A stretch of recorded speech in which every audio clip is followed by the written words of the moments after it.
კამელია ნაციონალური მოძრაობიდან არის ჩვენი პირველი სტუმარი. ბატონიკა, მოგესალმებით. მოგესალმებით. რატომ ფიქრობთ, რომ ბაღის დირექტორები გათავისუფლებას პოლიტიკური შინაარსი აქვს? რატომ არ შეიძლება ეს გამოეწვია გათავისუფლებული დირექტორების თანამდებობრივ გადაცდომებს, რაც აუდიტის დასკვნაში აისახა?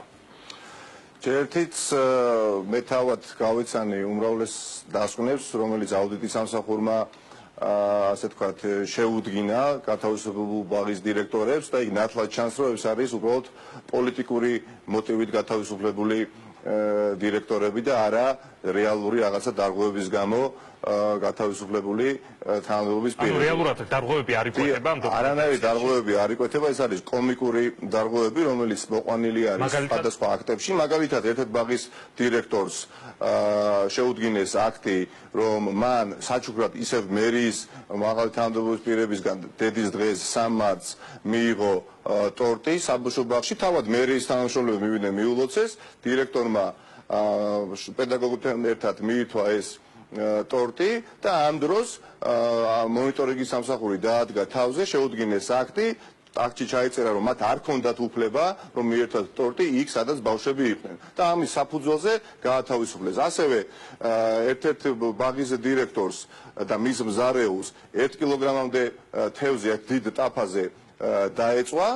უცბად იქ რაღაცნაირად აღმოჩნდა მონიტორინგის სამსახურის წარმომადგენელი, შეუდგინეს ასევე აქტი და ეს გახდა საფუძველი გათავისუფლების. ასევე აფრიკის დასახლებაში ერთ-ერთ ბაღის დირექტორს საფუძვლად დაუდეს ასე თქვათ გადაცდომა, რომ მან 1 კილოგრამი გოგრა არასწორად აღრიცხა ჩამონათვალში ნუსხაში და გამორჩა და ეს გახდა საფუძველი და ეხლა მე შეიძლება ამას რომ საუბრო ვიღაცას ჯერ კიდევ არ ჯეროდეს. მე თავადაც არ მჯეროდა, სანამ უშუალოდ არ წავიკითხავდი, მაგრამ ეს არის დამერწმუნეთ ნამდვილი ფაქტები, რომელიც დაწერილი აქვს აუდიტის სამსახურს და მონიტორინგის სამსახურს. რაც შეეხება რამდენად არის ეს პოლიტიკური თუ არ არის, რა თქმა უნდა ეს არის პოლიტიკური მოტივით გათავისუფლებები და რა იგულისხმება მას, როდესაც მე ვამბობ, რომ ეს არის პოლიტიკური მოტივით გათავისუფლებული თანამდებობის პირები. არა ის, რომ ეს თანამდებობის პირები იყვნენ რომელიღაცა ოპოზიციური პარტიის მხარდაჭერები, არავითარ შემთხვევაში. მე პირადად და ჩემი მეგობრები არც კი ვიცნობთ უმრავლესობა მათგანს, უბრალოდ ესენი არ არიან აფილირებულები და დაკავშირებულები ქართული ოცნების პარტიულ ორგანიზაციებთან და ეს მათთვის პრობლემაა წინასაარჩევნოდ. პრობლემაა მით უმეტეს თქვენ ხედავთ, რომ ეს თანამდებობის პირები, ეს ქალბატონები და ქალბატონები არიან უმრავლესობა შემთხვევაში დირექტორები, სარგებლობენ მაღალი ავტორიტეტით. და დიდი გავლენით და მე თავად ვნახე ერთ-ერთ ბაღში, როდესაც მივედი, თუ რა ხდებოდა და მართლა ყველა წრემორეული იყო, მშობლებიდან დაწყებული, პედაგოგებით გაგზელებული და ასეთი ავტორიტეტის გამოყენება წინა საარჩევნოდ ეს მათთვის პრობლემაა და ურჩევნიათ, რომ მორჩილი ადამიანი დანიშნონ.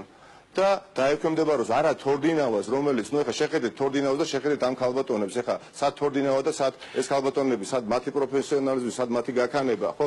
თორდინავა უბრალოდ ასრულებს სუსის დავალებას. თქვენ ამბობთ, რომ თავიდან ბოლომდე ამ პროცესს ხელმძღვანელობს სწორედ სუსი და სუსის გადაწყვეტილება, რომ ყველა ის დამსახურებული ბაღის დირექტორი ამ საარჩევნო წელს გაათავისუფლონ და მოიყვანონ რაც შეიძლება მეტი მართული ეს პროცესი არ დაწყებულა. თქვენ გაქვთ ფაქტები, რომ შესაძ ამაზე საუბრობთ? ეს პროცესი არ დაწყებულა ეხლა 3 კვირით და 4 კვირით. ხო ეს დაიწყო დაახლოებით უკვე წელიწად ნახევარი სხვადასხვა სამსახურების დონეზე, სხვადასხვა სიმძლავრის იერიშები იქნა მიტანილი სხვადასხვა სამსახურებისა და გამგეობის მიმართ. ეხლა მიადგნენ გაორმაგებული იერიშით საბავშვო ბაღებს, იმიტომ რომ დრო არ ითმეს და დაუბრახუნეს იქ სუში სახელმწიფო. მე კიდევ ერთხელ გეკითხები ბატონიკა, ეს არის თქვენი ლოგიკური დასკვნა და თქვენ გაქვთ ფაქტებია, მაგალითად ეხლა გაათავისუფლეს სანზონაში ერთ-ერთი დირექტორი, რომელიც წლების განმავლობაში პირადად ასრულებდა თავის მოვალეობას და დანიშნეს ქალბატონი, რომელიც გახავთ აი სანზონის ქართული ოცნების ზონალური ხელმძღვანელის მეუღლე. ამავე დროს ის მუშაობს გამგეობაში, ანუ მეუღლე მუშაობს გამგეობაში და არის პარტიული თანამდებობის პირი ქართული ოცნების და მისი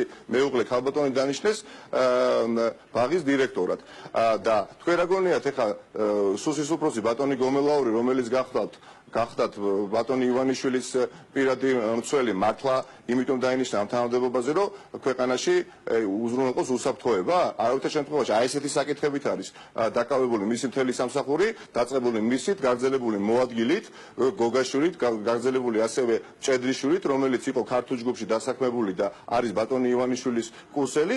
აი ეს სამეული რეალურად მართავს პროცესებს და არ ცდილობენ არ დატოვონ არც ერთი ადამიანი, არათუ რომელიც უჭერს, რომელიმე სხვა ოპოზიციურ პარტიას ხარს, არამედ რომელიც არ უჭერს ქართულ ოცნებას, იმიტომ რომ მათი აზრით ერთადერთი იმედი რომ არჩევნებზე გავიდნენ და რაიმე ხეირი მიიღონ შედეგობრივი თვალსაზრისით არის რაც შეიძლება მეტი დასაქმებული ბიუროკრატიულ აპარატში თანამშრომელი, რომელიც ხმას მიცემს არა ქართულ ოცნებას, არამედ თავის თავს მიცემს, რომ მან შეინარჩუნოს სამუშაო ადგილი. ეხლა დედაქალაქის მერიაში რა მოხდა? გაათავისუფლეს დაახლოებით 2000 თანამშრომელი, მათ ადგილზე მოიყვანეს პარტაქტივი ნათესავები, ბიძაშვილები, ასე შემდეგ და პლუს დაამატეს 900 თანამშრომელი. მე ადრეს ვქვი და ეხლაც გავიმეორებ, ნარმანიას მერიაში მუშაობს 900 თანამშრომლით მეტი, ვიდრე მუშაობდა უგულავას მერიაში და რამენაერად ეთყობა დღეს დედაქალაქს, რომ 900 თანამშრომლით მეტი ემსახურება დღეს ქალაქს. ამიტომ ეს არის წმინდა წყლის პოლიტიკური დევნა და აი ქალბატონები არიან თავად ისაუბრებენ თუ რას კადრულობენ, აი ეს აუდიტის სამსახურის